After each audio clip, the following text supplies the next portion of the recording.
Again, it's Joe Murray interviewing the Dieners, and it'll be a double header today. We have Reba and her son John, and I've just gone over the format of the interview.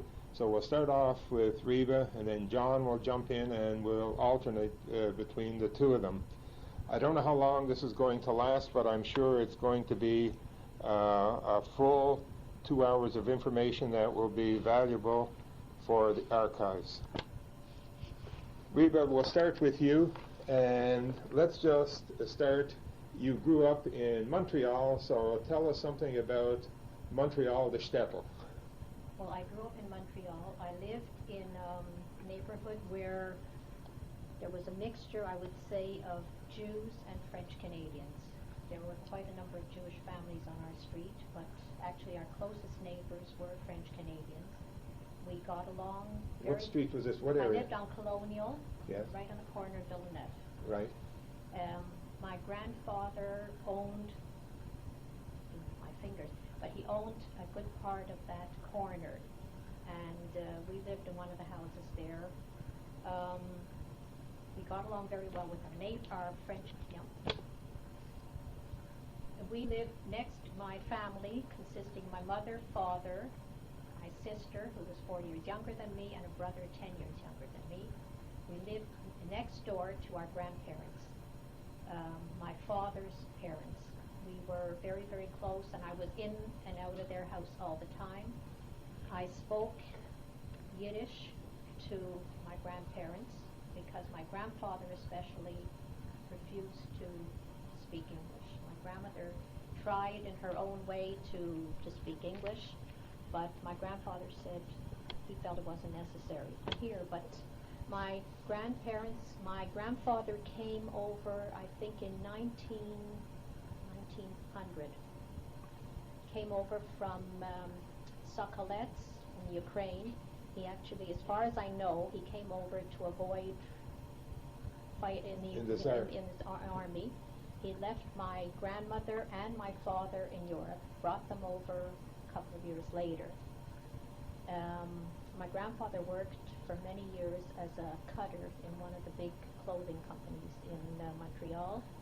He was very, very active in the Shul. Actually, he started up the Beis Yitzchak Shul, and he was the president from the time that I could remember until I think I left Montreal. He was the president.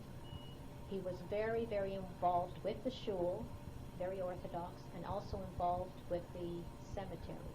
I can remember that my grandfather used to take the streetcar and go up to the cemetery under La Savane almost every Sunday to see if everything was all right. He was a Kohen, and so he bought plots for himself and his 3 children and their spouses right at the gate, so that he wouldn't have to go in. And but I can remember him going just about every week. He would take the streetcar and go up to the cemetery. As I say, we got along with our neighbors very well, but I can remember very often coming home from Cheder. It would be dark, and I'd be saying, "Mutzi Juif." They would never actually hit you, but you could feel that the animosity. Not from the neighbors, but from others in the area. I went to my public school was at Bancroft School. I'd say that either not. Where do you want me to go back? Bancroft. Bancroft School was on St. Urban between Villeneuve and Mount Royal. I'd say that just about 100% of the school was Jewish. And I can't remember anything unusual about my years there, but I can think there were happy And the teachers years. were the Jewish teachers or were mixed? Teachers were mixed, and as far as I can remember at that time, the teachers were all, you couldn't be married and be a teacher at that time, as far as I can remember. Then I went from there to Barrenbing High School, which was also on St. Urban, but just a few blocks south. And Barrenbing was a school that became Fletcher's Field in Duddy Kravitz. It was also I'd say almost 100% Jewish. Now, here in Ottawa, we heard all kinds of stories about Baron Bean. Was it true, or Well, was it depends built up? what you heard. Well, it was an awesome place to be in. It was very, I think Baron Bean at that time, in those years, probably for years before and for a number of years afterwards, I think all the highest marks in the province came from Baron Bean. A lot of the students were second generation Canadians, and they were always motivated to work as hard as they could. We had the highest marks of matrics in the whole province from Baron Bean. What I can remember from Baron Bean, we had an excellent art teacher, Miss Savage, who I think made us all aware of art and everything. And we had a music teacher, Mr. Herbert. Everybody in the school joined the choir, and we had a concert every year. And I can remember that he inspired us so much that the concert was always, I'd say, sometime in late April or May. And he used to make us come to practice. Our whole Easter holiday, Pesach holiday, we had to come to practice for the choir. And everybody participated. And even though he really worked us hard, and many times he'd walk out because he'd say we weren't doing properly, but he really taught us a lot and made us aware of music and everything. I think what else? Now, here in Ottawa, high school was synonymous with athletics, football Fridays and so on. Were there any? I don't remember anything in particular, but what I remember is that we had the classes were separated. The girls came in on one side of the school, the boys came in on the other side. Right. The classes were separate. Right. And there was a courtyard between. We had a few boys came into our class because I think they came in for, it must have been for biology, I think. There are things that they didn't offer the boys, there were a few of them that came in, and but otherwise we were really separated as far as classes. Mm-hmm. And we'd hear all kinds of stories of what the boys did to their teachers. It was, we'd hear these terrible things that one teacher was almost thrown out of the window, and we never actually saw it, but from the boys, this is what we would hear from the boys' side many times. What story was that? We heard the story of that this teacher had a hearing aid, and the boys would shout, so he'd turn it down, and then they'd whisper. I mean, they drove some of these teachers crazy. It was just, but we never saw it, but we'd hear these stories from the boys' side. What else can I think about school then? As far as sports, working after school, did the kids do that there too? Not too much, I don't think. I don't remember working too much. We were I was at school during the war years actually. Yes. And I can remember that we had to bring money for the Red Cross. I remember things like that. But as far as working, I don't remember that. Yes. I mean, some of us might have had part-time summer jobs or things like that. But I don't remember anybody really working. Yes.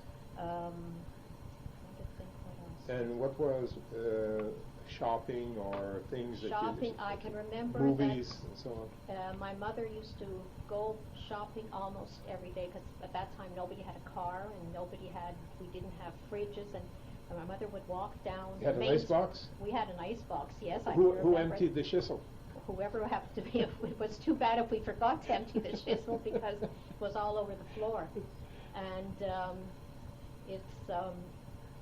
my mother used to do this shopping every day. I also remember that it was during the war years, so there were a lot of things that things were rationed, and even the things that were rationed, we usually had enough of. But I remember certain things you just weren't available, and sometimes a store would get a shipment. I think it was canned salmon. It was one of the things that I remember that you couldn't get. And if you were lucky to be there at the time that they opened a case of salmon to you, if you were lucky, you got a couple of cans of salmon. I can't remember if there's anything else but I remember using ration coupons for butter, for meat. I think you had to have so much a week. For gasoline, if whoever had a car, which I don't think most of us did. Yes. I even think for liquor, I remember there were coupons for liquor, not that I ever used them.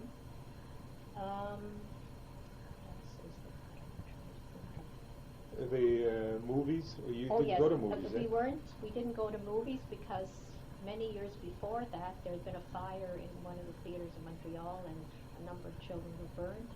So we weren't allowed to go to the movies until you were 16, unless it was some specific children's movie, and then I think you had to be accompanied by your parents. But I remember that very often on Friday night I would go with my friends and we'd try to get into the movie. We'd be 12 or 13 years old. We'd put on lipstick and borrow high heels and we'd be 3 or 4 of us would go. Sometimes one would get in and the other 3 wouldn't because we'd go separately. We were afraid to go in together and they might not let us in. So, I mean, sometimes you were lucky you got in, other times you didn't get in. I can remember exactly which theater we went to. Usually it was very close to home. What else is there? Bakers, butchers, groceries. Bakers. I remember going to the butcher with my mother. I remember it was on St. Lawrence. I also remember we used to get our cheese and sour cream. That was Crescent Dairy, I think. That's where we got it. It was not too far from us. The bakeries were, I can remember buying a rye bread or challah for 8 cents. I don't know why the 8 cents stays in my mind, but that's what I remember. It was at the Arena Bakery, I think, and also Workman's Bakery. Now, I don't know if this means anything, but Workman's Bakery was owned by, Dr. Jack Berman. Was his father and an uncle who owned Workman's Bakery. Richstone wasn't kosher, was it? Richstone, I don't think so. Richstone was a bit further, so we didn't usually shop there. Well, then I can say I went to Cheder, to Volksschule for 8 years, 6 years like in elementary and 2 years in Mittelschule. I enjoyed it most of the time. Once I got into high school, like after I finished the 6 years, I started to resent it because I felt I was missing. It was after school, and it was every day, like Monday, Tuesday, Wednesday, Thursday, and Sunday morning. And I felt that I was missing a lot of after-school activities in high school. So I can remember the odd time where I'd say I wasn't feeling well or whatever, and I didn't go, but on the whole, it was enjoyable. We had some teachers who were good, some who were not quite as good, but I feel that I did get a good it was mainly in Jewish. Yes. But I learned enough. I learned to read so that I can, although it wasn't we weren't taught religiously, but I was able to, like daven now, I can follow it because I guess we were well taught. Yes, yes. And I can also understand a lot of what I'm doing, whereas I think a lot of people who've learned it just, and don't know what they're doing. You also have an educator in the family, don't you? An educator, yes. My aunt was she's Dr. Leah Golnick. She was a Lutheran, my father's sister. She was a teacher in the day school at the Jewish school's Volksschule for many years. Then she became the principal, I think at that time. Honestly, I'm not even sure whether it was Volksschule or at the Talmud Torah. She married Morris Agolnik, who was the principal of Herzliya High School for many, many years. We can remember, you could say this, he was a very, I think he was very, very well liked by his pupils. He was a very heavy man, big heavy man, but very jolly, very hospitable, very friendly. What else can you say about him? Yeah. He was just a very warm person. Very warm person, right. Yeah. Took pleasure in seeing everybody else being happy. And he always, always remember that he pushed education, always pushed education. And when I finished high school, I went to work because I more or less had to. And he felt that I should have gone on to school. Anyways, I did take, for a number of years, I took university courses at night. And I can remember At Sir George? At Sir George. And I can remember that when I was in high school, I took Latin. That was and he felt that was very, very important. You must know Latin. So that pleased him very much. And 30 years later, he made me take Latin. Yeah, he always stressed Latin was very, very important. can't say well, I know, some of it stayed, because actually we had a good Latin teacher, I think, so some of it stayed. Yes. But,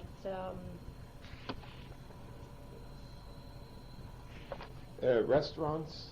restaurants, Where did the young people go to out for a restaurant, We for a went milkshake, to, Oscars? well, we went to, I don't know what it's called, is that for the Beauties was one on, St. Durbin and Mount Royal, I think.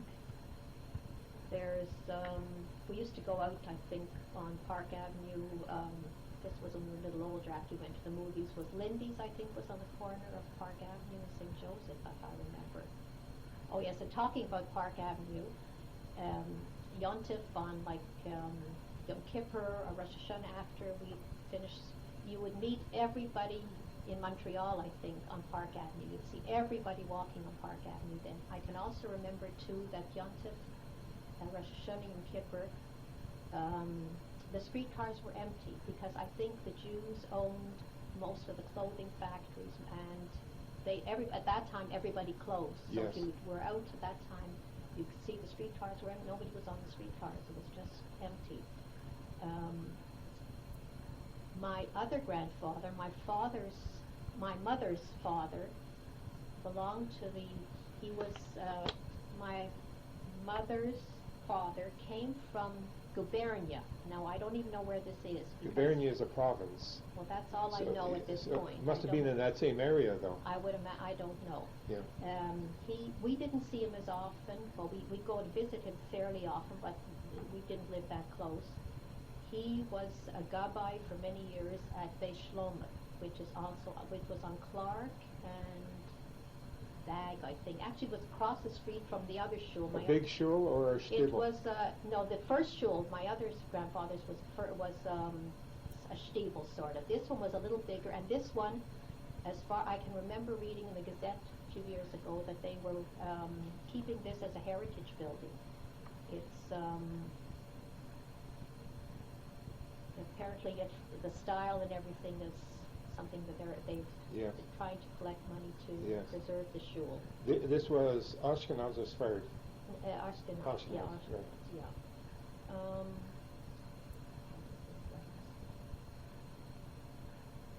yeah. My father's brother, should I talk about Uncle Jack? Sure. Oh, yeah, that's colorful. Yes, my father's brother was, he originally, when he was in high school, he was an athlete, a real athlete. He had applied to go take pharmacy after high school, but because he was a Jew or a quota or whatever, he wasn't accepted, and I don't know exactly what he did after school, but he was in a number of different businesses. He had a clothing store on St. Lawrence, just below St. Catherine, that did very, very well for many years, men's clothing. But my uncle was a gambler, a big gambler, and so the money he lost and made and lost lots of money over the years. He was also involved in a nightclub in Montreal, the Chez Paris, if I remember right. And but as I said, my uncle was a big gambler. Many times my aunt would call my father to go look for my uncle because he didn't come home overnight or whatever. My uncle was a great athlete, and he even sponsored hockey teams. When he was in business, he sponsored a few hockey teams. He also had season tickets to the Montreal Royals. He had a box seat, I think, and so many times he wouldn't go, and he would give us the tickets. See, this is bringing back things that I'd forgotten. Yes. And we had these box seats right on the ground, Sure. and this was at Delormier Stadium. Yes. And we got to know a lot of players, and I remember this was the time when Jackie Robinson was in Montreal. And we knew Jackie Robinson, we knew, there was another one who became very well known, I think, for Brooklyn, Al Campanis. And they used to call him Blintzes. I don't know why, but I remember that he had the nickname Blintzes. And my brother was 10 years younger than me, so he must have been very young. He had a lot of autographed balls, baseballs that he had from all these players. I don't know where the balls are Yes, today, yes. but we used to go to these games very, very often and really enjoy. We got to know, as I said, we got to know a lot of the players. Right, right. I'd forgotten about this completely. Yeah. Stores on St. Catherine? The stores on, oh yes, I remember going downtown, very often we'd go downtown, especially, I can remember Eaton's more than all the other stores. One of the things I remember about Eaton's was that at Christmas time they had this train, like it was on the floor, I don't know what floor it was. I think it cost $0.25, and they had this train in the store that you got on the train. You paid $0.25, and it went all around the store, whatever. And when you got off, you got a prize too, a package or something, all for $0.25. And this was part of our excitement around Christmas time. Eaton's also put on a big Santa Claus parade, and that's something that we never missed. It was actually, it just passed just up the street from us. We'd be on St. Joseph Boulevard, and you'd see everybody in the neighborhood be out watching the Santa Claus parade. This was part Yes. of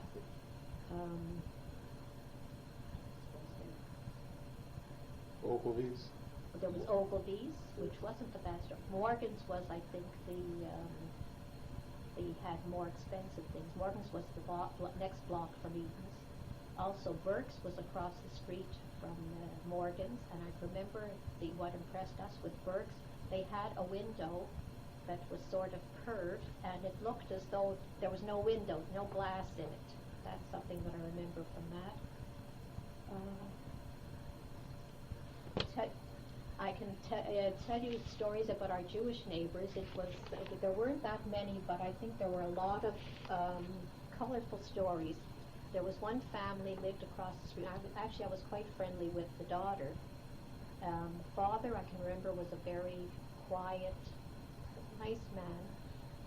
And the mother, she was tall, beautiful-looking woman, always dressed beautifully. But the mother used to have, when the father went to work, the mother had a man used to come and visit her, and the children said he was Uncle Beryl. But we all knew that it wasn't actually Uncle Beryl. And she would get dressed up, and sometimes he'd be at the house, and sometimes she'd go out with him. I can remember she had a little, like, beauty mark on her face that she had painted on. And I think we were mean sometimes, too. We teased them, that it's not your Uncle Beryl or whatever. And the mother had, her father and mother lived across the street from them. The father was in jail because he was a pickpocket. I mean, these were Jewish people. And he had a son and daughter-in-law living with them. At one time, he tried to throw the daughter-in-law out the window, and fortunately, one of the neighbors happened to be around and saw it and stopped him. That was one family. Who needs television when you have neighbors? I mean, we didn't need television, believe me.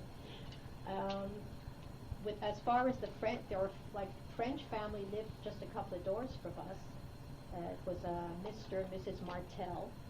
They had I think a daughter lived upstairs from them. The daughter's name was Cecile. I remember that. And their family name was Robidoux. I remember who called her husband was Robidoux. I think I remember he was a shaker. I can remember that part of it. And Mr. and Mrs. Martel had a son and a daughter. I think the son, they called him Sipus. Yeah, and I can remember that. They were nice people, though. With them, we got along beautifully. The daughter, I think, got married. I can remember her husband was outside using an electric saw. And I think he cut his thumb or he cut his finger. And this was all outside. I don't remember what happened, but I remember that this happened just right next door to us. Did I tell you about any other name? Oh yes, another story. At the back of our place, there was like sort of a stable. And the Iceman used to park his horse and wagon there. And just around the corner, there was a barber, French barber. And he had a wife and 2 children. He was a very good barber, but every once in a while he'd go insane, he'd go mad. and they would take him away. He'd be in the hospital or wherever he was for a while, and then he'd come back and he'd still be cutting people's hair. And I remember only the brave people went to him. And I remember one time he went to the back and he took a wagon and he hitched himself to the wagon and pulled the wagon out in the streets. So I guess they took him away after that too. So we had a very exciting life without any TV, without. Yeah. Was there another story? Okay, how about we stop here for a second? Okay, now, John, how about if we start talking about your dad? Tell us something about Nathan's roots. Okay, he was born in a town called Jamalov, which we knew it as being in Poland. Technically, it's in Ukraine. They lived in real poverty. From what we know, he lived with his parents and his two sisters. Both of his parents were Dieners. They were distant relatives. How exactly they were related, we haven't yet determined. But evidently it was quite common in those days, for distant relatives to marry. He was the only one from his immediate family that survived the Holocaust. Both his sisters were killed, his mother was killed, and his father basically died, I guess directly or indirectly because of the Holocaust. He was sick, and because he was Jewish, there was no way to get treatment for him. And the shtetl was wiped out? It was wiped out, yeah. Well, the father died. They had been in a camp, and they escaped from the camp. Nathan, his father, escaped from the camp, and his father had been very sick. He'd had typhus just before they escaped, and his father just passed out. Just wore out. He buried him in a brickyard, and it was always his wish to go back and bury the property. So I don't think you ever would have known where it was or whatever. Go on now. One thing that bothers me a lot today is that we don't know a lot about my father's life in Europe before he came to Canada. He was never one to really talk about it. I guess the memories were too painful, losing his family and basically being on the run for all those years. But the little bit we do know is that, as my mother just said, they were in a camp, they escaped. I remember the story about how people had given up hope in the camp, and my father saw that there was a way out, that they could escape by cutting a hole in the fence, and most people had given up at that point and didn't want to go with him, but some did, and my father and his father did get out at that point, and eventually, after, I'm not sure exactly the timing, but at some point my father did join the Polish-Russian Army and Air Force and served as an air gunner. And that's basically how he finished the war years. Yes. After the war, he worked trying to help people get to Israel. I know one story that I heard was that, and again, quite often we would ask him things and he really didn't want to talk about it. So a lot of it is putting together pieces from what he told my mother, from what he might have told other relatives, and so it's just kind of like a puzzle. We got a little piece here, a little piece there, and I think very late in his life, I think he realized that he probably should have opened up more and talked about it more. And I think he started with me one night. I said, let's sit down now and do it. We started and we talked and talked. And unfortunately, I didn't use a tape recorder. I was writing. And we did it for a number of hours. Now, this was at a time when he already wasn't well. Yes. And I could see that it was draining. It was very hard on him. So I said, that's enough for today. We'll stop now. And he said, no, let's continue. And I said, no, it's getting late and it's enough. So we only got to a certain point. I have all that written down. Yes. And we never finished it. So as I say, we have bits and pieces, but as far as times or dates, I don't have all of it. Now, I know you're involved now in doing some research genealogically. What we've basically done is my brother Joel collected some information about 10 or 12 years ago and basically just wrote some rough notes and did a family tree in a very rough kind of way. And about 2 years ago I started with my mother to get it more organized, put it on the computer, and we've got it a bit, much better organized. Although we haven't really been able to come up with. A lot of blanks. There are a lot of blanks, and I mean, by going on the internet, we've found some people that we are related to, but so far we really haven't been able to find anybody who's been able to give us any new information that we don't already have. Right. So, and we haven't really had the time to put a lot of effort into it to this point.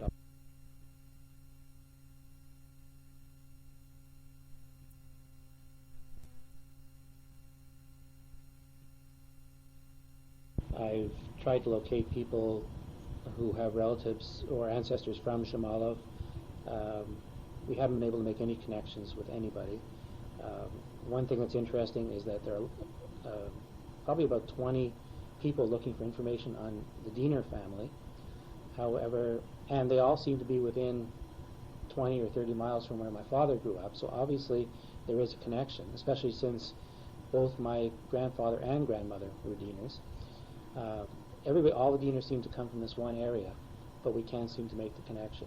But I think sooner or later we'll find someone, and it'll probably all come together. It'll all gel, yeah. But so far, we haven't gone too far with this. Connection. All right, connection, we've just talked about. Sally Toller, who was a landowner. Morton's. That's right. She came from the same town as Nathan. Okay. But they were fortunate to get out before the war, and Yes. they came to Kempville. Her Yes. father had a farm there. Yes. Now, Sally's father and Nathan's father were best friends. So, I don't know how, well, I guess they knew when Nathan got here, they met or something. So, we used to go to Kempville to visit other people in Kempville, but we'd often stop and see Mr. and Mrs. Lando. Right. And he was so happy every time he'd see Nathan because it Sure. was the son of his best friend. Yes. Yeah. So that's how but we're not related. Now, It's isn't just- that strange? I always thought you were related to Izzy Lando. No, Izzy and Nathan were very good friends. Friends, yes, Yeah, but... not related. Okay. One thing that just came to mind is a story about how after the war, my father, because he'd been in the Polish-Russian Army, or Air Force, excuse me, his Army buddies had convinced him that his future, and correct me if I'm wrong with this, his future was in Russia. Well, I think he was sort of being transferred there, or Yeah. that's... He was, and after the war, he was in a train station. Was it in Vienna? No, No. it was in... Probably Kiev? it either must have been somewhere in Russia or Poland, somewhere Yes. in that area. And And He was waiting for a he was train. waiting for a train to go east to Russia, I guess for his next assignment in the Air Force. And somebody from his town, there was a train going, he was at the station, waiting outside the station, and there was a train coming from the east, Going west. Going west. On the train, there were people from his town. And this woman saw him, and she said, "Where are you going?" He says, "I'm going to Russia." And she said, "You're crazy. What are you going to Russia there's for?" nothing there for you. They didn't. Go west. So I guess he thought about it and listened to what she said. Didn't take him long because the train was moving. Yeah, They're ready to go. he made up his mind. I mean, he was never one to, all through his life, the life that we knew with him here, he was never one to sit and think about things for a long time. He made decisions if very he quickly. wanted to buy a car or he wanted to buy a house, he made up his mind that he wants to buy a car. He didn't go in and drive people crazy, doing research for 6 weeks. So I guess it was the same thing with this. The woman told him, go west. So he thought about it and he says, yeah, it makes sense. So he headed west and went to Italy. I think they went to Vienna first. Vienna first, okay. And eventually ended up in Italy, where he spent a couple of years after the war. He spoke Italian? He spoke, you name it, he spoke it. Yeah. He, in fact, I can always remember working with him in the store. He would switch from one language to the other, to the next. He spoke, I don't know how many, I think he said he spoke about 9 or 10 languages. Oh, at least. Yeah. You I know, don't most, know how well he spoke them, but enough to carry on a very good conversation. as I said, my father spoke quite a few languages. I think we used to count them, and it was 9 or 10.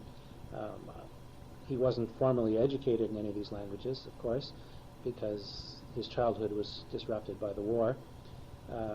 However, we always remember in the store that and this was like the family business, Stanislaus Meat Market, that he would switch without any problem from English to French to Italian to Russian to German, and he used to think it was great that the Italians used to think he was Italian, and the Russians from the Russian embassy used to think he was Russian, and it was a great trick that he sort of fooled these people. You know, they all thought he was one of theirs. Yes.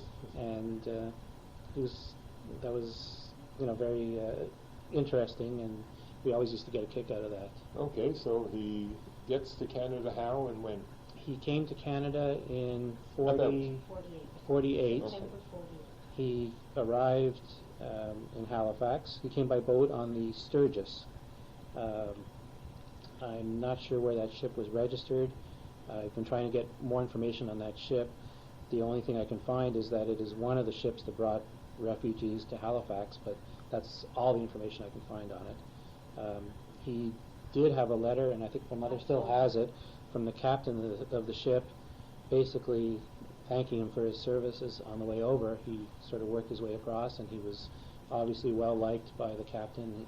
He was always a very hard worker. I mean, that was one thing we were all taught, was that work is important.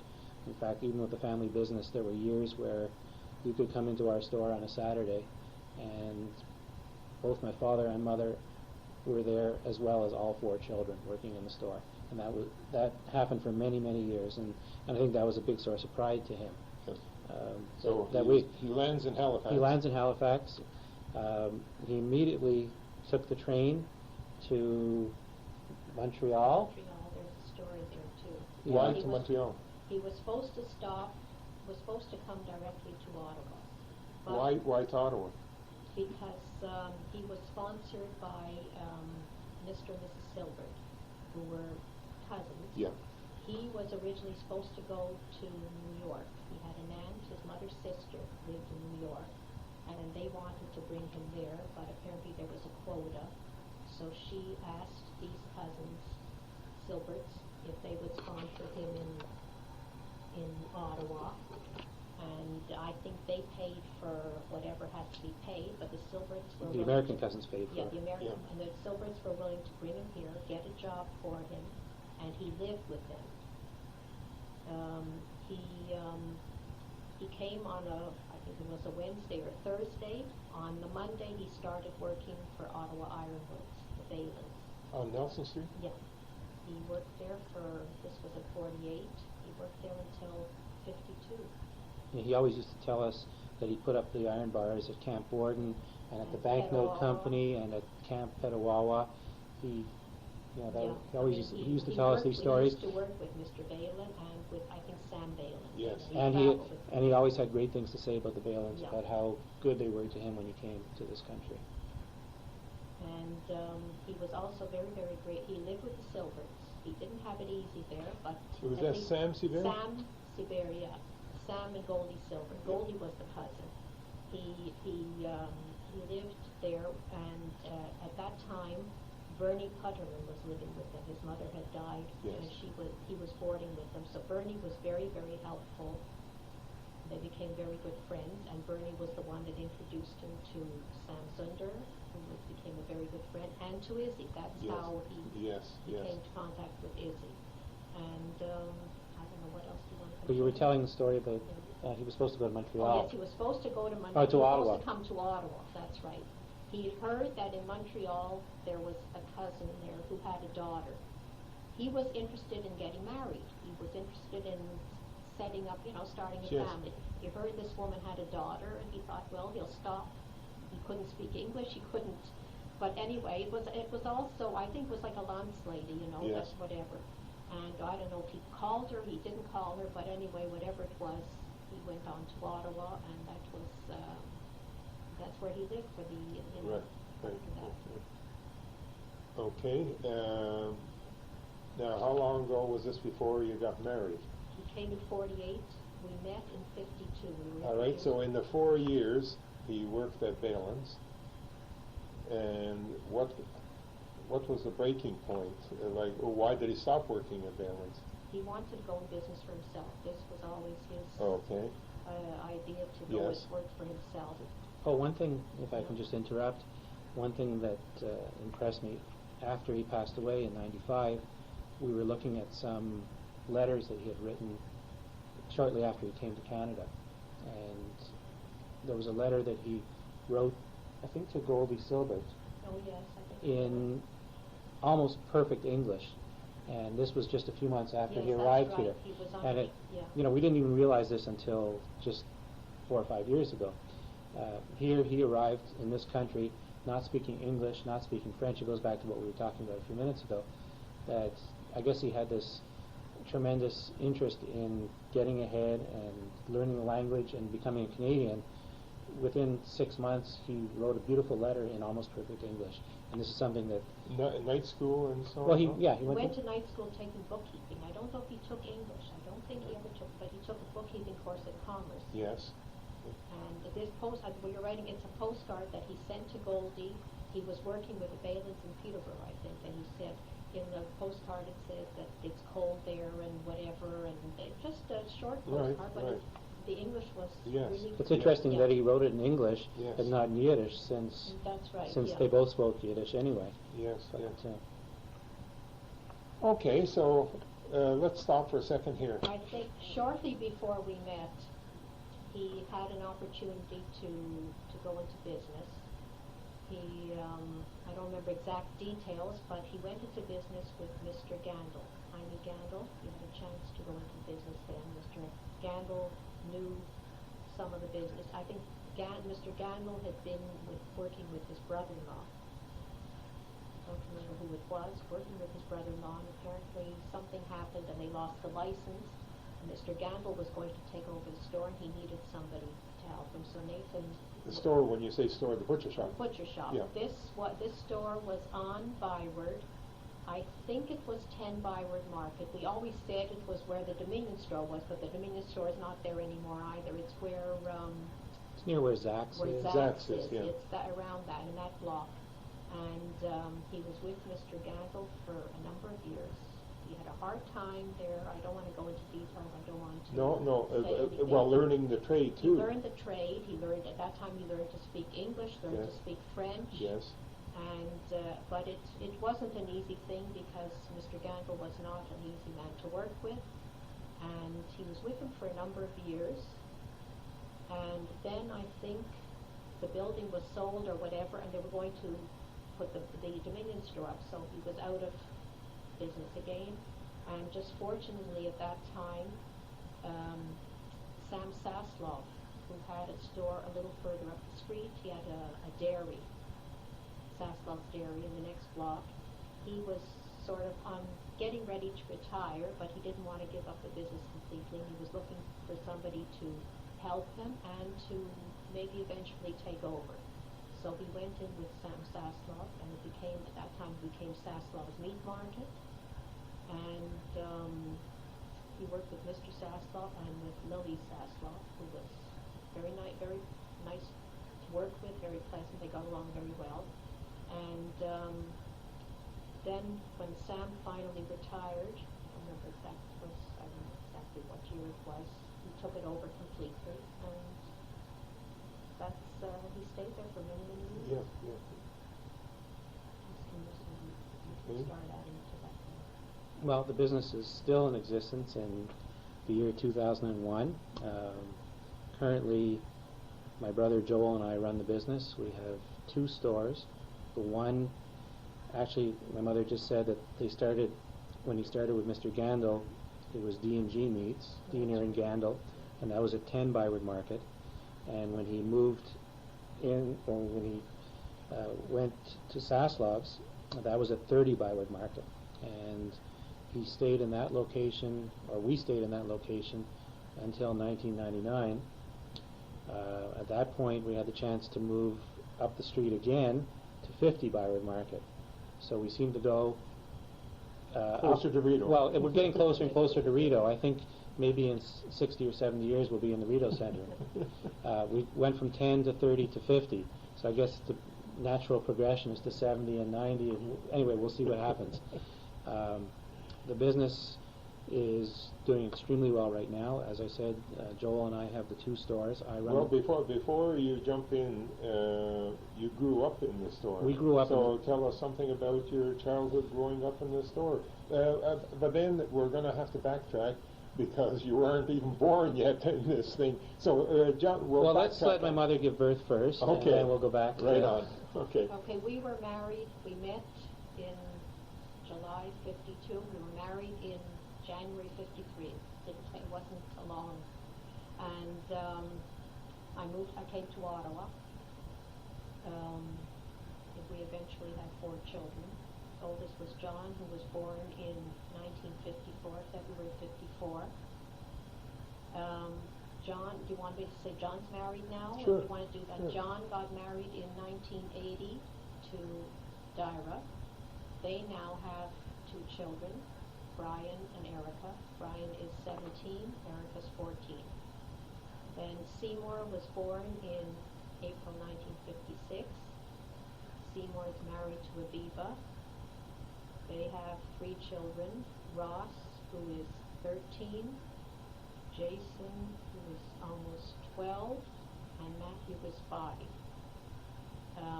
Joel was born in May 1959. He's married to Barbara Singerman, who is a sister of Aviva, Seymour's wife. They have 3 children. Jessica is 16, Joshua was 15, and Michael is 12. The youngest one is Sharon, our daughter Sharon. She's married to Bram Goldfarb. She was married in 1989. They're living in Israel now. They moved to Israel in 92, something like that. I think it was 92. Sharon has 3 children, Ariel, who is 8, Noam, 6, and Natalie, 4. Well done, Bubba. I have to think. Okay, where do we go from here? Okay, you got married, and you came to Ottawa? I came to Ottawa. Right. Yeah. You lived where? We lived in, at that time it was extremely hard to get an apartment. Just like today. We lived in an apartment on Rideau Street, upstairs from Green's Furniture. It was a very small apartment. It wasn't a nice place, I can say, but we were, as I say, we're very lucky to have a place to live. We stayed there for just about a year, and we were lucky we were able to buy a house. My grandfather had given us a very generous wedding gift, so we had some money for a down payment. We bought a house at 119 Russell in Sandy Hill. That's near where? Near Somerset. Somerset. And we moved in January 1954, just a month before John was born. We put almost everything we had into the house, and I remember that Nathan said, well, it's winter now, we don't need a fridge, we won't buy a fridge, we'll manage somehow. We had a summer kitchen in the house, and anyway, Sid Green said, no, I'll send fridge to you, when you can pay me, you'll pay me. And I can say we paid it very, very quickly. My father and my mother were never people who wanted to owe money to anyone for any length of time. Yes. Yeah, we didn't really want to buy it, but he said if you're going to have a baby, you have to have a fridge in the house. We stayed in that house for 5 years. 5 years, and then John was born there, and so was Seymour. Then I was expecting again, and my brother came from Montreal to live with us. So we felt that the house was a bit small, and Are you going to mention a border that you had on Russell Avenue? oh yes, I forgot all about that. When we moved in, we had 3 bedrooms. We only needed the one at the time, and we had met at that time. Nathan knew Murph Greenberg quite well, and he came to us not long after he moved in, and he said, there's a girl in our office who's looking for a place to live. She's not happy where she is. If you have an extra room, would you think of renting it to her? And we thought, well, why not? We didn't have much money then, and she seemed to be nice. So the girl was Laura Greenberg, and Laura moved in with us not long after we bought the house. She stayed with us until she got married. and we've been, on good terms with them ever since. Then we bought the house on Woodcrest. Like John said, Nathan did things very quickly. I remember I would go out every day with an agent and look at houses all over the city, and then I saw this house and I came back and he said, I like this house, I'd like you to come with. He says, if you like it, buy it. That's typical. That was the way he did, and I said, no, I'm not going to buy a house unless you see it. Anyway, we bought the house, and we were there until 1998. 98, I think that's right.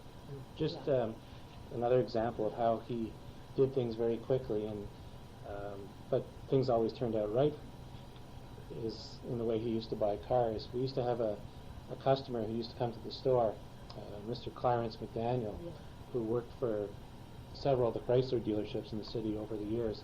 And I'm talking now going back 25 or 30 years. And this man used to come and shop at our store every Thursday and buy his meat.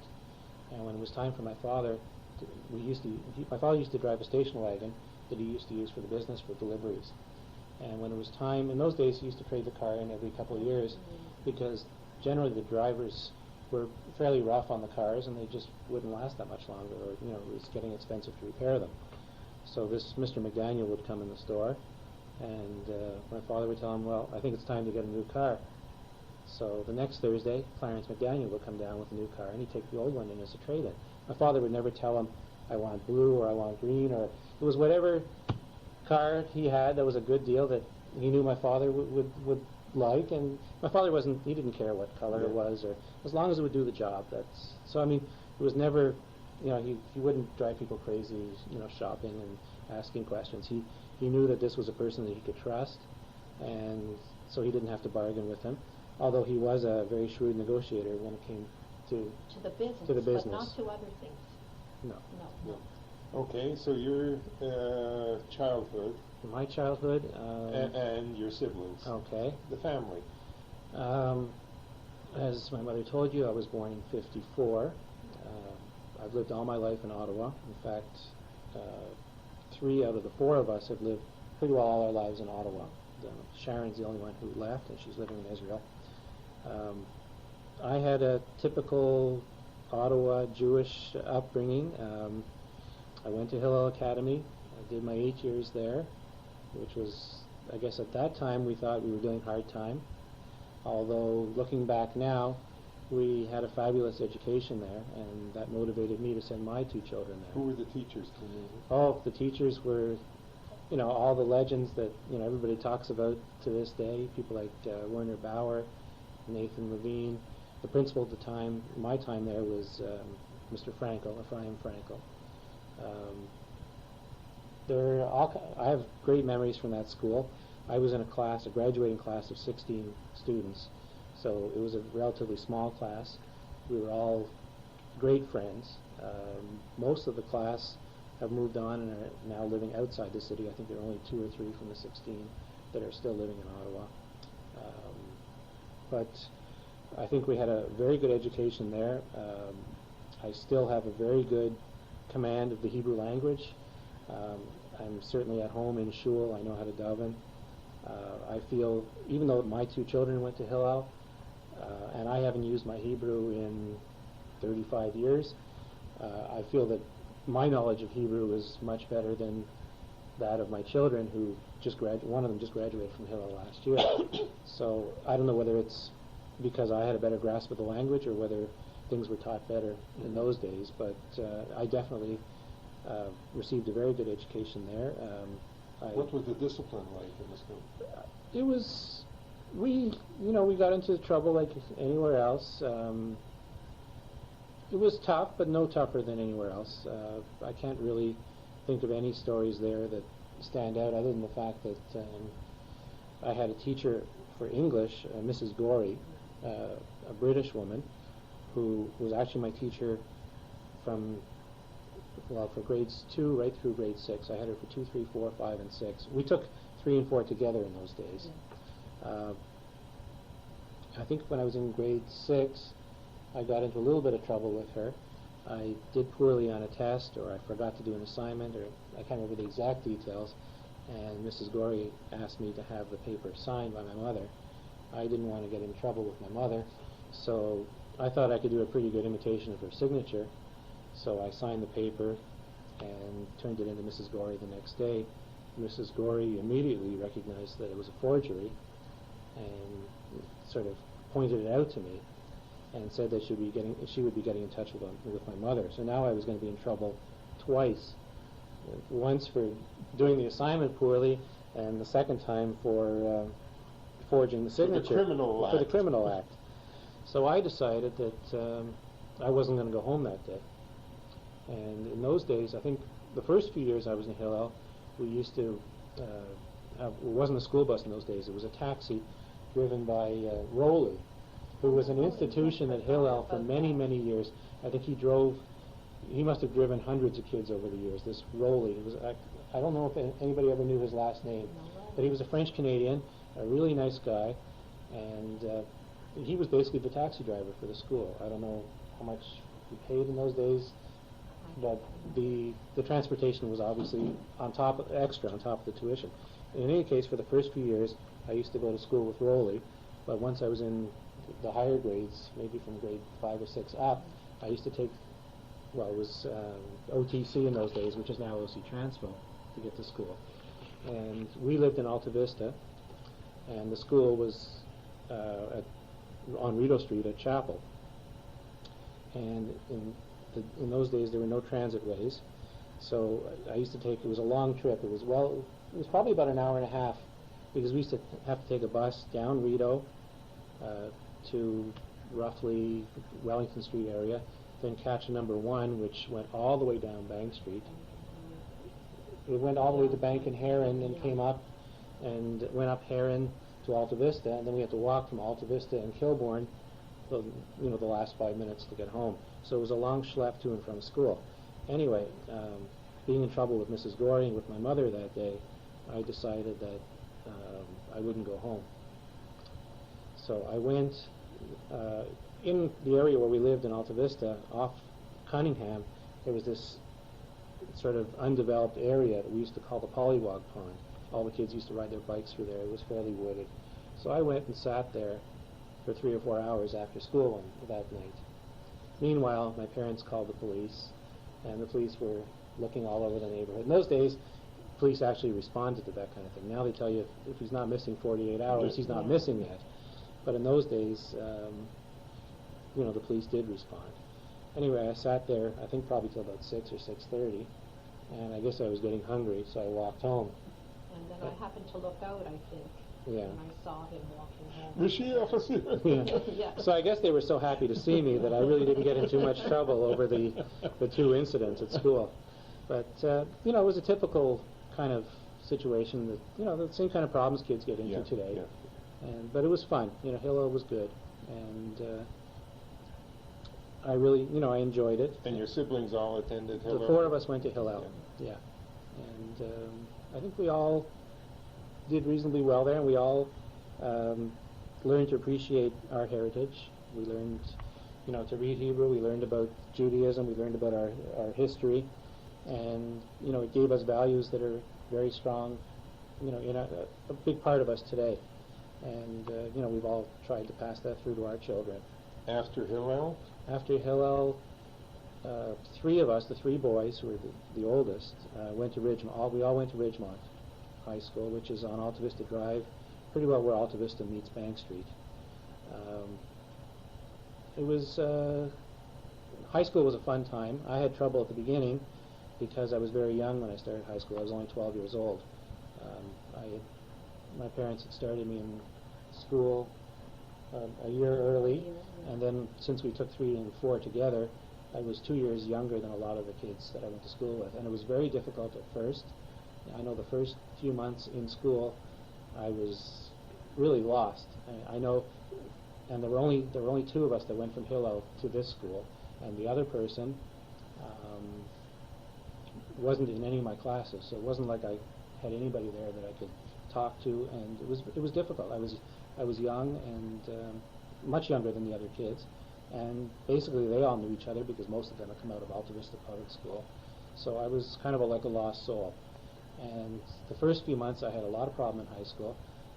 There were some older kids that used to pick on me constantly, but that stopped, I think, around December of that year. We were sitting in an assembly, and two of these kids were sitting behind me. They were about 3 or 4 years older than I was, probably a lot bigger, and they were sitting behind me, flicking my ear. And I just got up in the assembly in front of 2,000 people, turned around, and just slugged one of them. And after that, my high school career changed. I wasn't picked on by anybody. I started to make friends. I had more confidence, and that became the best 5 years of my life. As far as being Jewish in that school, that was never a problem. There were never any racial incidents. The only thing that ever came up as far as being Jewish was in grade 9. We studied The Merchant of Venice, and my teacher at that time, pointed out to the fact of the class that there was one student in the class who was Jewish, and he was looking for my perspective on the story, on the Shakespeare story. But he did it in the proper way. I mean, he wasn't trying to single me out. Yes, yes. It was done properly. And to this day, I bump into this teacher occasionally, and I'm on very good terms with him. And basically, high school was a good experience. My 2 brothers also went to Ridgemont. Joel was involved with athletics there. He played on the football team. Other than that, we all got into our share of trouble in high school. I had my 2 weeks of detention.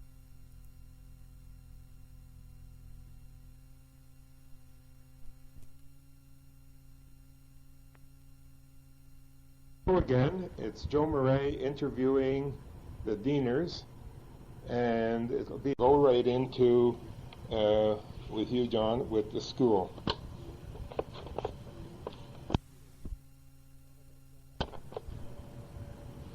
Okay, as I said, after Hillel, I was at Ridgemont until I guess 1971, at which time I went to Carleton. I was enrolled in the BCom program there, which was a 4-year program.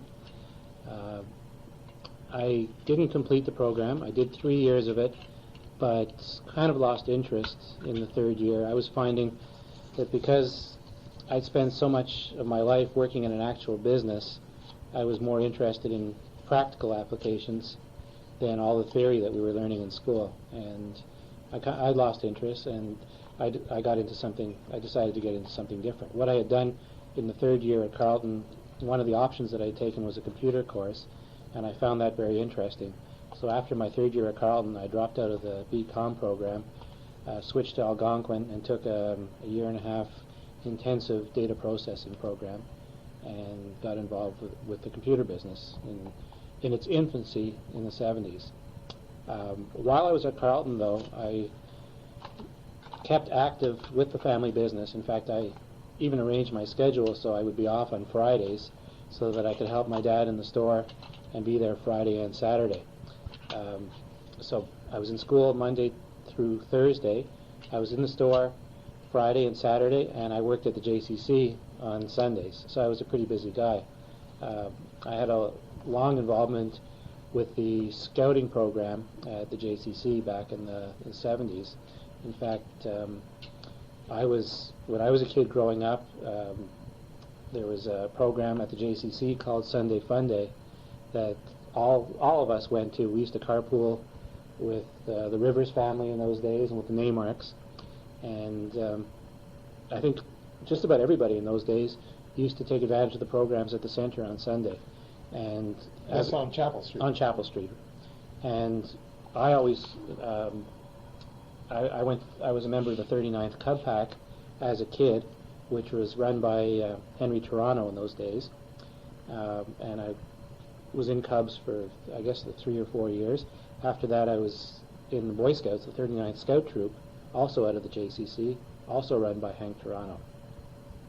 And for back later on, in the 70s, while I was going to university, I worked with Bernie Farber and Howie Oster, and in running the Cub Pack, like for the next generation of kids, which we did for several years.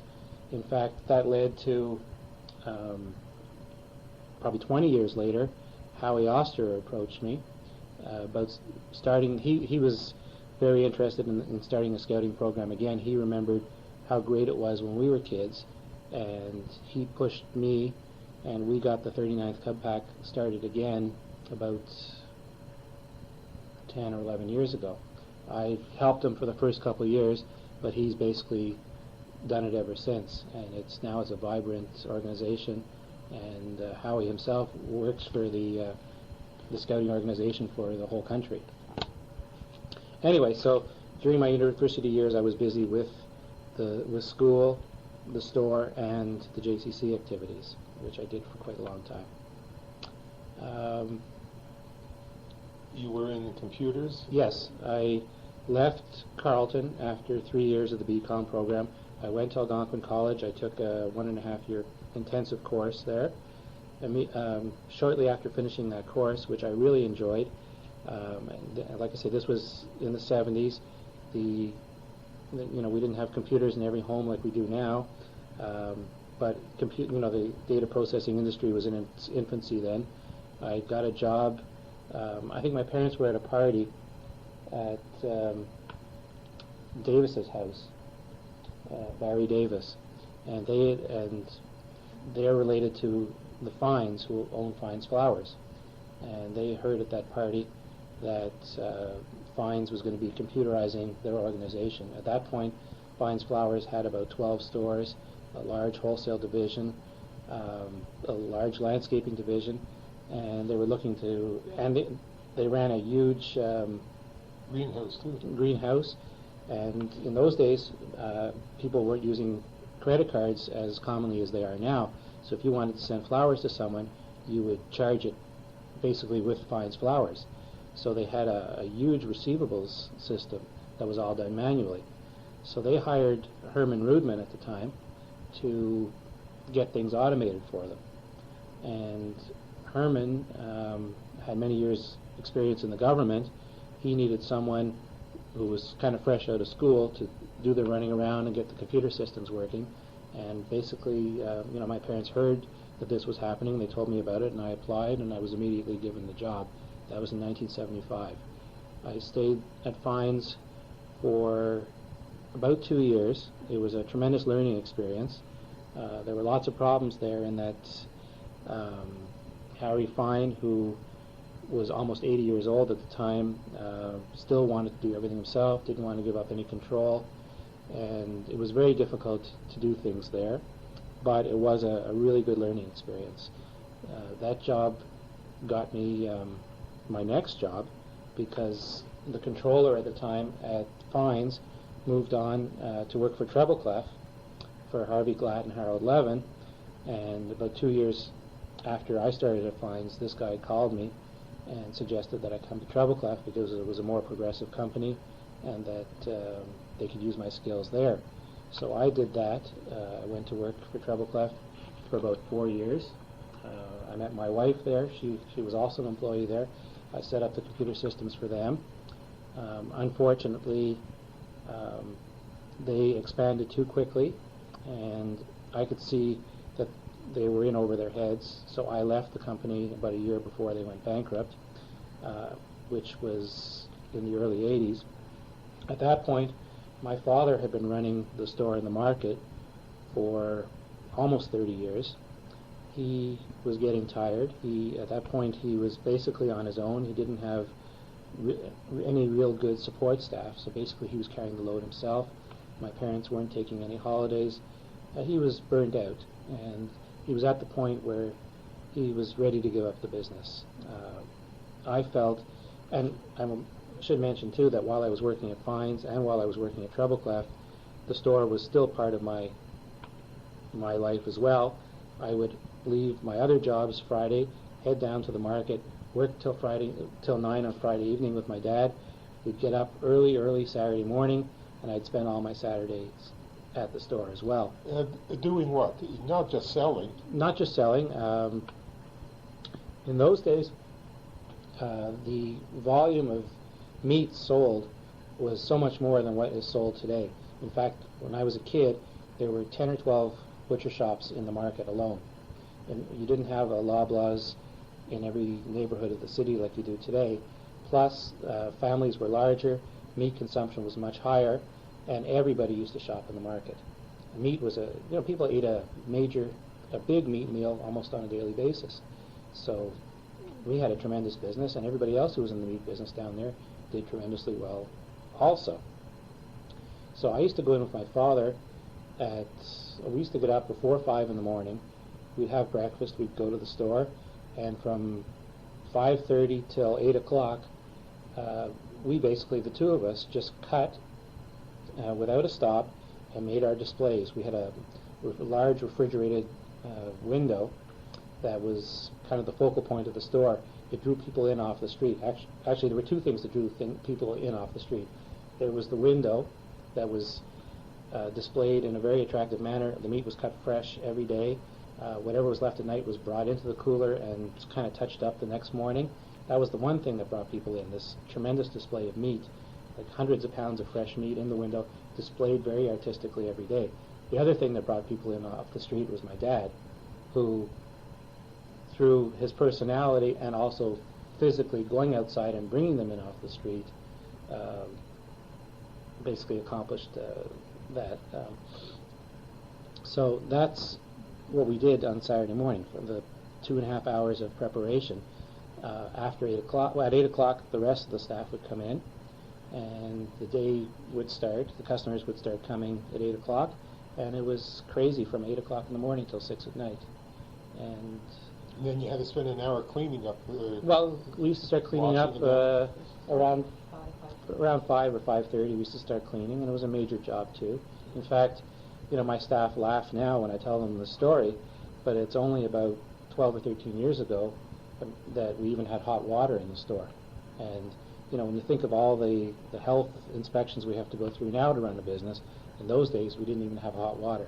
We used to have a hot plate in the basement, and about 2 o'clock in the afternoon on a weekday, we would bring a pail downstairs with cold water, put it on the hot plate, and use that to clean every night. On Saturday, because we were closed Sunday, we did a major cleanup. We used to empty the counters. We used to clean everything from top to bottom. We used to carry this huge pail downstairs with cold water. It was a tub. It was a tub, like a cast iron tub. And to this day, I can still picture, the 5 o'clock ritual of two guys going down to the basement and schlepping up this boiling hot tub of water. It's lucky. We're extremely lucky that it never fell and that nobody ever got scalded. It was thinking back now, it was very dangerous. The stairs were. And yeah, the stairs. There's a funny story too, in that in all the years that we were at 30 Byward Market, which really by today's standards was a dump. Even by those days' standards, it was a dump. It was an old building in bad shape, very poorly maintained. But I think that was part of the appeal of the market. My mother worked in the store with my dad pretty well all the years that he was in business. In the early years, when she had kids, she was home more. But I think you were almost always there on Saturdays. Saturday I was there every Saturday. And in all the years that we were in that store, she never went into the basement. I think back sometime in the 50s, she took one look down the stairs and said, no, there's no way she's going down there. And They always tease me. we used to tease her. In fact, 2 years ago when we moved from 30 to 50, we told her, this is your last chance to take a look downstairs. And she said, no, I've gone 30 years without going down there. Actually, it was more like 40 years. She said, I didn't miss anything till now. I'm not going to miss it. So, and now we're more in more of a state-of-the-art type operation, with ceramic floors and fancy spray hoses to clean things, and an actual hot water tank, which somebody listening to this in the future, it's going to sound kind of silly, but Now, when did you go into seafood? We Or, got wa- into- or was it always part of the... well, my father always sold some fish in the store. Yeah, in fact, there was this one type of fish, pollock, which is commonly known now as Boston bluefish. Boston bluefish is what you call it when it's processed and it's in fillets or it's in fish and chips, but the actual fish when it's in the ocean is a pollock.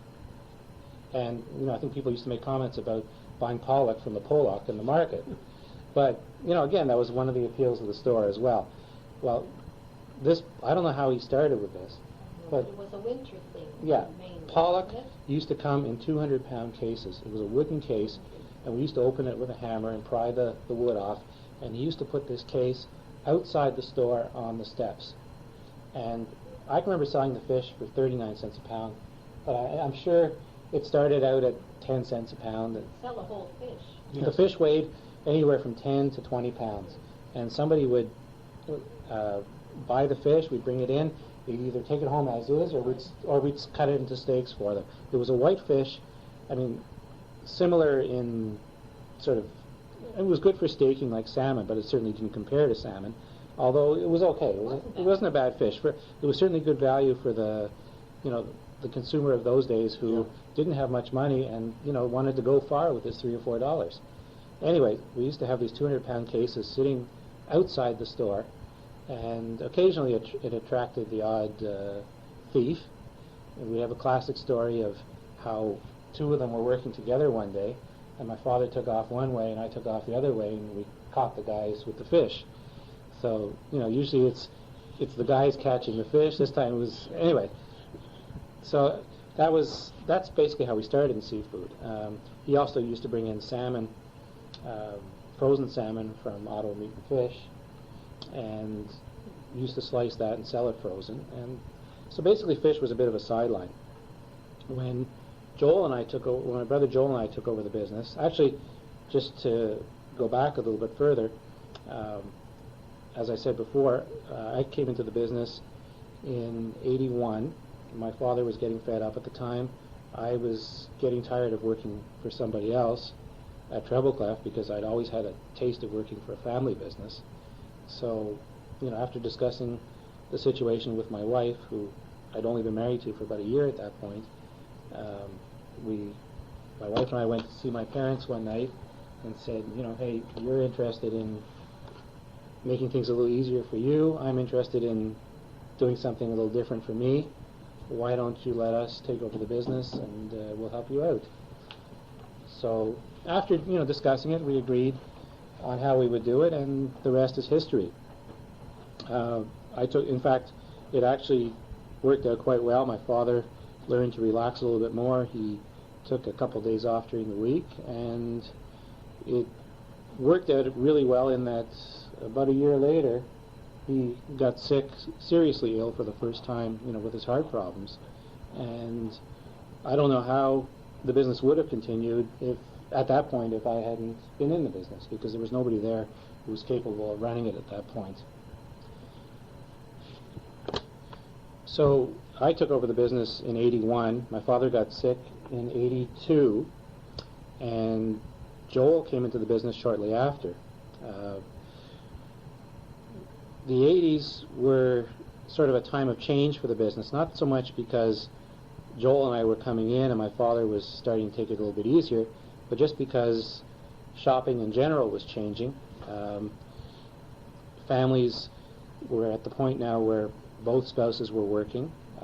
People weren't cooking big meals on a daily basis. We found that sales were dropping because basically you couldn't run a business in the 80s like you did in the 50s, 60s, and 70s. So we had to change things a little bit. And one of the things we did was we got into the wholesale business. We started supplying restaurants.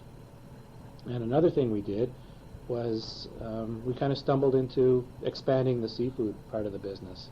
Part of it was because some of the restaurants we were selling to were looking for some of these seafood products.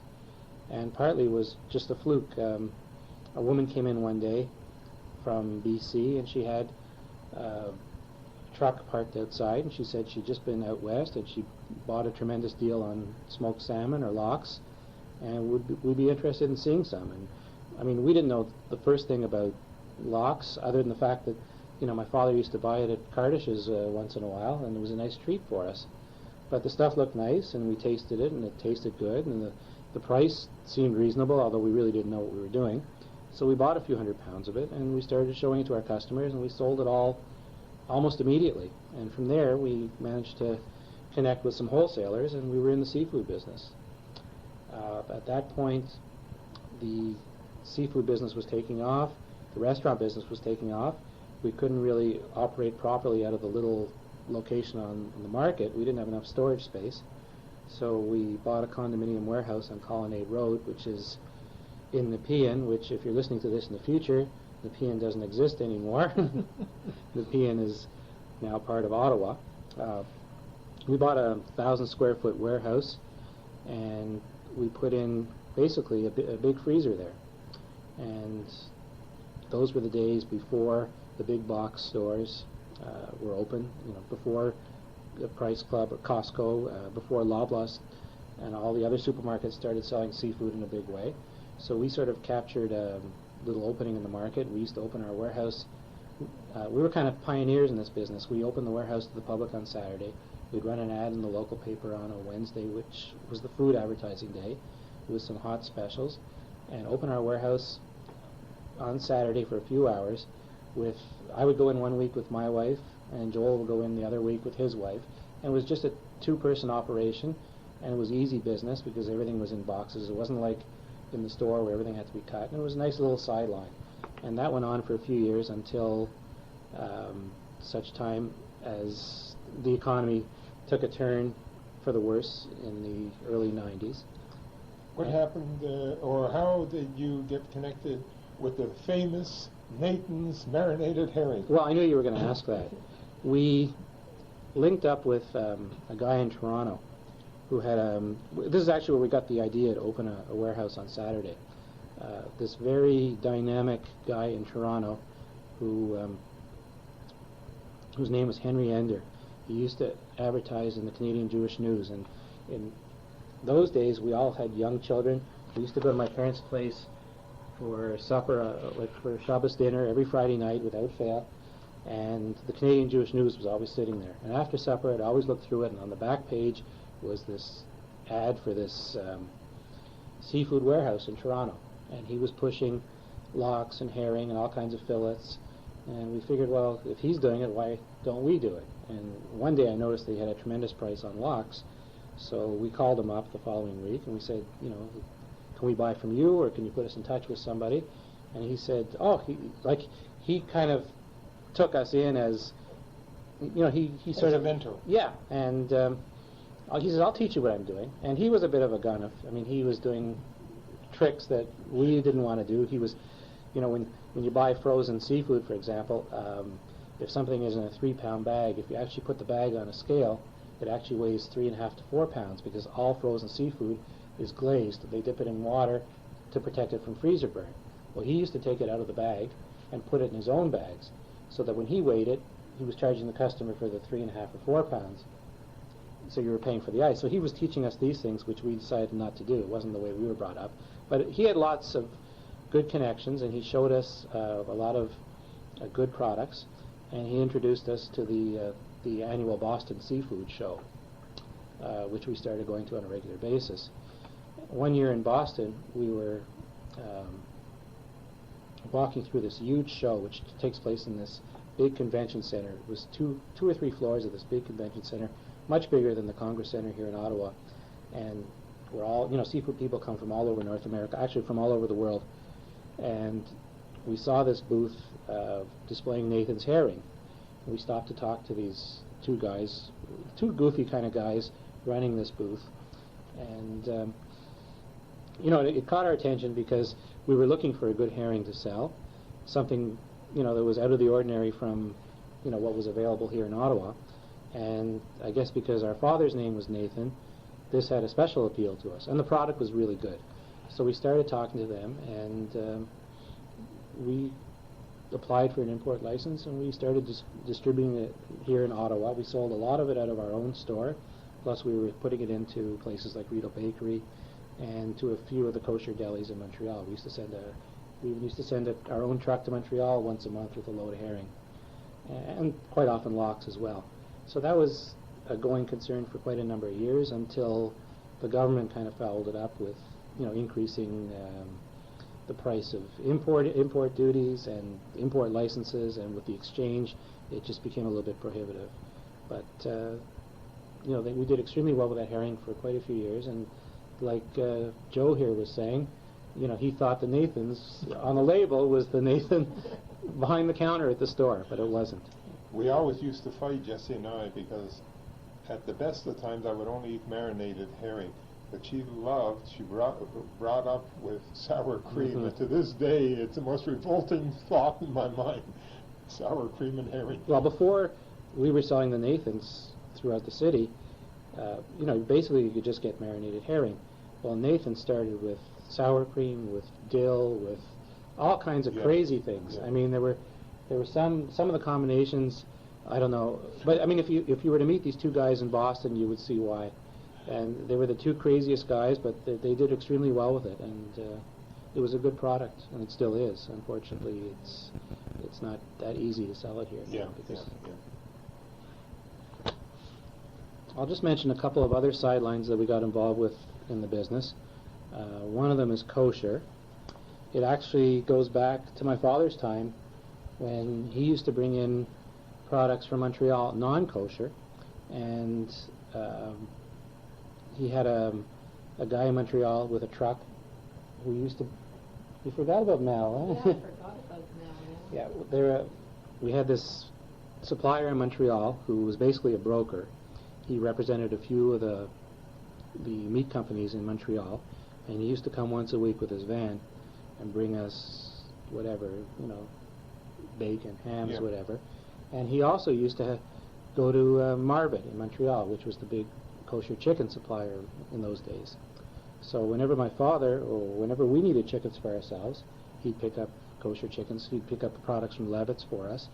So even back 30 years ago, we were bringing in some kosher products, and basically we were bringing them in for ourselves and for a few family friends, who would order them, take them by the case. Well, this went on for many, many years, and about, I guess, 10 or 12 years ago, when Joe got out of the kosher business, Joe Lichtenstein got out of the kosher business the first time, some people who knew that we were bringing in some kosher things for friends approached us. Actually, this is more of my brother Joel's operation. I wasn't ever too involved with kosher, but he was approached by some people and said, can you bring in some stuff for us? So Joel started bringing in more kosher products, and we never wanted to do it while Joe Lichtenstein was in business, because we had been customers of Joe and we'd been friends with Joe, and we didn't want to compete with him. But after he got out of the business and people started telling us that they weren't happy with the butcher and could we please help them out, we were already bringing in stuff for a few friends anyway.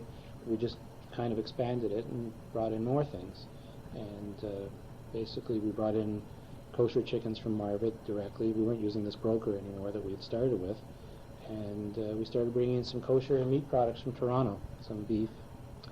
And it grew, and for many, many years it was quite a going concern. Joel would go to the warehouse every Thursday. Basically he would take orders from people Monday or Tuesday and bring in the products on Thursday, and he'd always bring in more because there were always people who would show up who didn't order things. Plus he kept a good supply of frozen products there. So that was a nice little sideline for a few years. Although, it's had its ups and downs. It goes up for a while, then it drops, and then as people get tired of the existing institutions, it picks up again. So it's a cycle. Another interesting sideline that we've been involved with for a number of years is shipping meats and other items to what was then the Northwest Territories, what is now Nunavut. We have customers in Iqaluit, which is located on Baffin Island. It's the new capital of Nunavut, the new territory. This started, again, about 12 years ago. Again, my father was instrumental in getting it going for us. He was in the store on a Saturday, and a gentleman came in and just commented to my dad about how nice all the meat looked in our store, and he wishes he could take it back to where he was going. So my father, always being the one to talk to everybody, and he was very friendly with everybody, and he always hit it off with people immediately. He asked this man where he was from, and the man told him he was from Frobisher Bay in the Northwest Territories. Well, Frobisher Bay is now Iqaluit. So my father said, well, when are you going back? So the guy said, Monday, I'm flying out of here. So my father said, why don't you make up an order, we'll put it in the freezer, and you can take it with you Monday. Well, Monday happened to be the civic holiday in August. We were closed. So when they realized this, my father told this man, call me at home on Monday when you're ready to go to the airport. I'll pick you up at your hotel, we'll go to the store, we'll get your meat order, and I'll take you to the airport. And you can take the meat back home with you. So this guy was thrilled.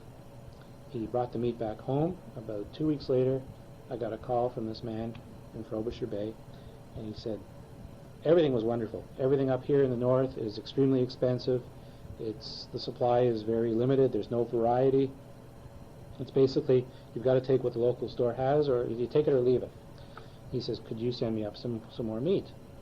So I said, yes, but I'm not sure how to do it. So he said, well, you just take it to the airport, and there's an airline there that flies to our area. It's First Air.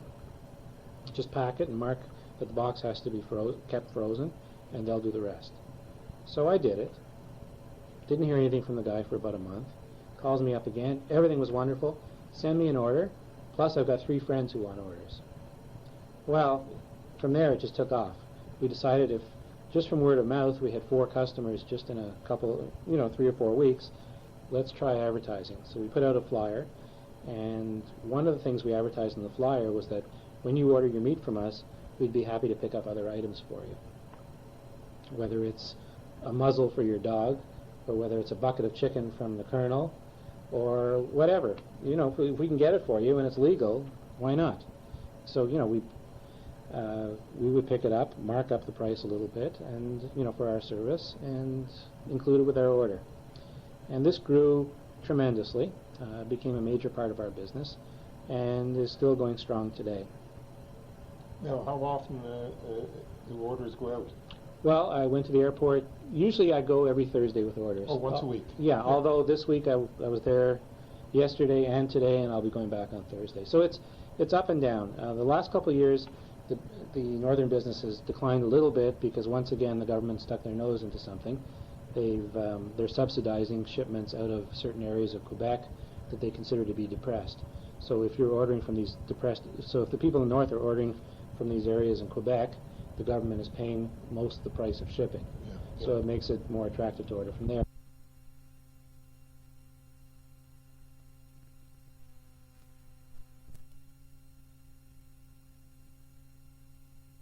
Family in Ottawa today. Reba, you're connected with a number of organizations. I know you used to save the stamps for me, and you're also an important part of Marziki Adas. So let's just talk about your involvement with the Jewish community. Well, I think originally, not long after I came to Ottawa, I joined ORT. I joined probably originally more for social reasons, to be honest, rather than as an organization, because I was new in Ottawa and this was a way of meeting other people.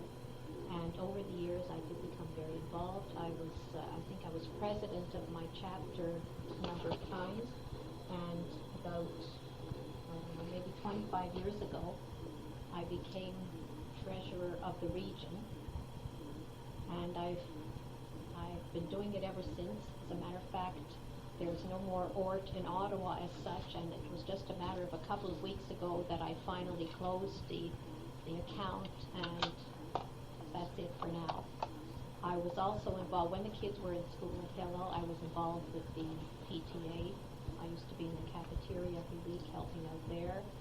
I helped them set up the library at Hillel with Louise Blatt. She was the one that actually started it, and I worked with her for many years there.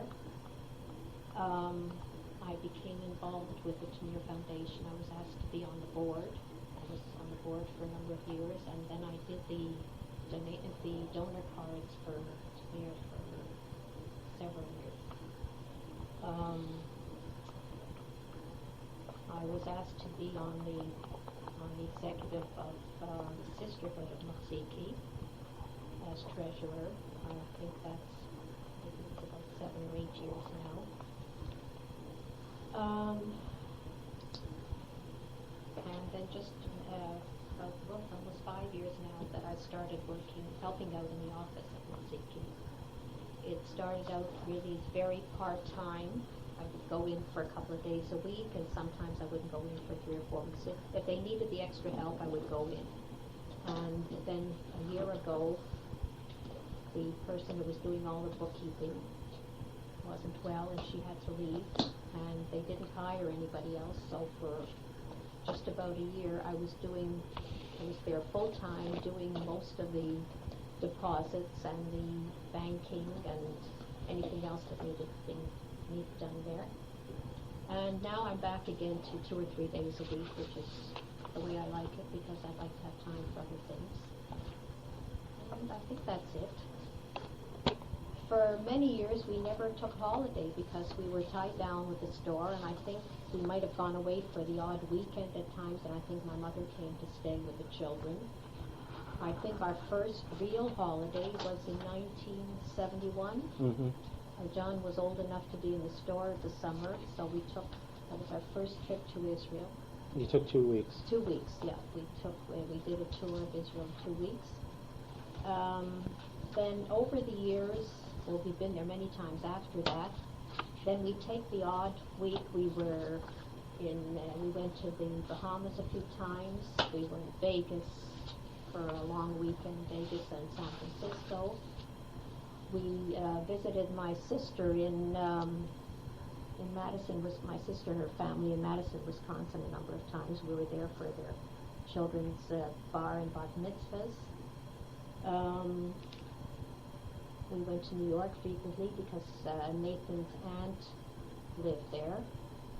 And we went to New York for was called for the Jabotinsky dinner. Menachem Begin was the speaker at the time. We went with, I think, 7 or 8 couples from Ottawa. It was really a very, very wonderful trip.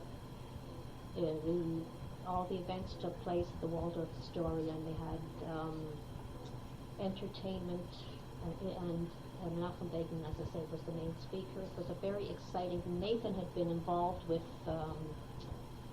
Jabotinsky's party, and his father was a great admirer of Jabotinsky for many years, so this was very, very important, and we really enjoyed it very much. And then we went to Israel quite often, many times as we could. And then, of course, our daughter moved there in, what did you say, John? 92. And we visited her a number of times, and then I've been there 2 or 3 times since then, I think. Whereabouts? When she first moved, the first trip we went after she moved there, she was living in Carmiel. She was still in the Old Pine and she didn't want us to see where they were staying, so we brought them to our hotel for 2 weekends to stay with us during the trip. And then they lived in Carmiel. They bought a house in Carmiel, lived there for a number of years. Bram worked in Haifa. Then he changed jobs, so they bought a house in Pardes Chana, which is very close to Caesarea Netanya, and that's where they're living now. One thing that I forgot to mention before that's very important, certainly a major part of our growing up and being around the business and my father, he was unique in Ottawa as far as butchers, in that he used to go and select his cattle and his pork alive himself. I don't know if I can say pork on a Jewish Archives tape, but I did anyway. His father was a cattle dealer in Europe before the war, and I guess my father accompanied his father in his cattle buying missions in those days. So he always had an attachment to the source, to the live animal. So one of my father's greatest pleasures in life was leaving the store Thursday afternoon about 1 o'clock, driving to Leo's Livestock Exchange in Greeley, which is just outside Ottawa, just on Highway 31, a few minutes down the end of Bank Street. and he'd spend the afternoon there, watching the farmers bring their cattle in. The cattle would be brought into the ring and they'd be paraded around, and my father could take one look at the cow and tell you exactly what it weighed before they put it on the scale, within a pound or two, and this is on a 2,000-pound animal. I mean, he knew it all, and he knew what the yield would be on that animal. Like, the yield means basically if the animal was 2,000 pounds alive, my father could tell you what the dressed meat of the carcass was going to be after it was slaughtered. I mean, he was that good. He knew what was good and what wasn't good and how to buy. And it was a business thing for him, but I think even more so it was a social thing for him. He was great friends with the auctioneers, with the farmers, with the other cattle buyers there, and it was his afternoon away from the store. It was, in those days there were no Sunday openings, but the business was a 6-day-a-week business, and he was there 5.5 days out of 6. The time he wasn't there was spent at the sale barn, and he would spend the afternoon there. Did you go too? Oh, we used to go in the summertime. We used to go quite often with him. In fact, when I smell manure to this day, it brings back fond memories because... You smell Menard. Yeah, exactly. Menard was the guy that owned the sale That's what I barn. mean, you so smell it's Menard. Menard manure, it's all interchangeable. But that's a good smell for our family because it reminds us of those days where we used to go to the sale barn with my father. And he'd spend the afternoon there, come home for supper, and then most often he would go back after supper to pay his bill. Now, why he couldn't pay his bill before coming home for supper, I still don't know. But I think it's just because he wanted an excuse to go back there again. He had so much fun there. And our house always smelled different on a Thursday night. When he walked in the door Thursday, we knew it was Thursday. Another aspect of that was that because he was buying his cattle alive, he had to have them slaughtered locally. And in those days, basically there were 2 or 3 places you could have it done. The main slaughterhouse he used was Ottawa Beef, which was owned by the Weinsteins, and which later merged with Capital Beef, which was owned by the Cantor family. And I can remember, even as a kid, I used to go with him in the morning, sometimes before school. We'd go to the slaughterhouse the day after the animals were killed, and he'd pick up all the organ meats, the livers and tongues, because that stuff could be sold immediately. It didn't have to age like the rest of the beef. And we'd go and pick up this stuff. When I was a little bit older, when I was in high school, there were times where I would take his station wagon to school, and after school I would drive to Embrun, which is about 40 miles east of Ottawa. He used to have his pigs slaughtered there, and I can remember going after school with his car and going and picking up pigs. In fact, there was even a time where, in the wintertime where it was cold, I would go early in the morning to Embrun, load up a few pigs in a station wagon, drive to school, and the pigs would sit in the parking lot at Ridgemont High School all day, which was a great attraction for the other kids in the school, and then I would drive down to the store after work. So that was an interesting part of our business. And today, what do you do for recreation? You're not in the store 28 hours a day now. No, we've learned to live a little differently. We're still a hands-on business. It's very important that my brother and I are in the store quite a bit. We both learned from my father that you have to know all aspects of the business, so we know how to cut meat, we know how to buy meat, and we learned how to work. We learned how to schlep, and there's nothing that our staff do that we don't do ourselves. And I think we're respected a lot by our staff, and that's why we've been able to keep people for so many years, and we have a good working relationship with our people. But this being the times that we're living in, we've learned to take vacations, to do things a little differently from what my parents did. And it's not only because we want to, it's because I think in those days it was more difficult for them to get away than it probably is today. So my wife and I, when we decided to come into the business, one promise I made to my wife was that we would take a vacation every winter, which we've managed to do. I'm into computers in a big way. I still do a lot of work on computers, both for the business and for personal use. In fact, last year I spent, 3 months, 1 day a week at Mahziki Adas, helping them in the Shul office, because the person who had been doing the bookkeeping had left because of illness, and the two ladies who were working in the office, one of whom was my mother, was not too familiar with the computer, so I was in there helping them and showing them how to set things up, and that's one of my pleasures.